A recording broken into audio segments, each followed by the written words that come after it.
Հիմա անդրադառնանք Էջմիածնի նախկին քաղաքապետի աղմկահարույց քրեական գործին, Գասպարյանին և նրա ընտանիքին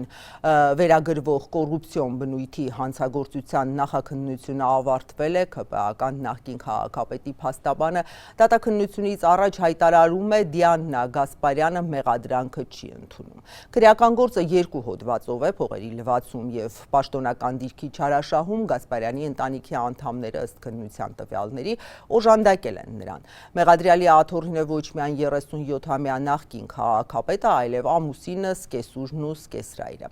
Բոլորն էլ ազատության մեջ են։ Ըստ հակակոռուպցիոն կոմիտեի մեղադրանքը քաղաքի հողերի օտարմանն է առնչվում, ինչի շրջանակում էլ նրանք փողեր են լվացել 7 տարի Էջմիածինը ղեկավարած Գասպարյանն ու իր թիմը կազմակերպել են քաղաքի հողամասերի վաճառքը նրա իսկ ընտանիքի անդամներին։ Մենք մեղադրանքը չենք ընդունում, մեղադրանքում այդ կեղծ աճուրդի վերաբերյալ բաներ չկա։ Այնտեղ մեղադրանքում չենք ընդունում ոչ թե այն պատճառով, որ այդ շաբլոն, որ մեղադրանք չենք ընդունում, իրականում այդ հողերի օտարման հետ կապված պրոստը որևիցե խախտում չկա ու չէ կարող լինել։ Զավեշտը նրանում է, երբ որ այդ հողերն օտարվել են, ընտանիքն ու Դիանան իրար հետ ուղղակի կապ չեն ունեցել։ Եվ այդ հողը ով գնել է, այդ հողը գնողն է Դիանայի ընտանիքի հետ կապ չունի։ Նոնսենս է, այդ մարդիկ իրար դեռ չեն ճանաչել ու բերում են վերագրում են Դիանա Գասպարյանին դա։ Ինձ նույն որ մի հատ գնա մտի դատաքննություն, նախաքննության գաղտնիքի մեջ ենք, էլի։ Մտի արդեն դատաքննություն, որ մենք կաշկանդված չենք նախաքննության գաղտնիքով, այդ ժամանակ իհարկե մենք էլ ենք պատրաստ ասելու, որ իրականում այս մեղադրանքն հետապնդում են իրանք իրացից ինչեր են ներկայացնում։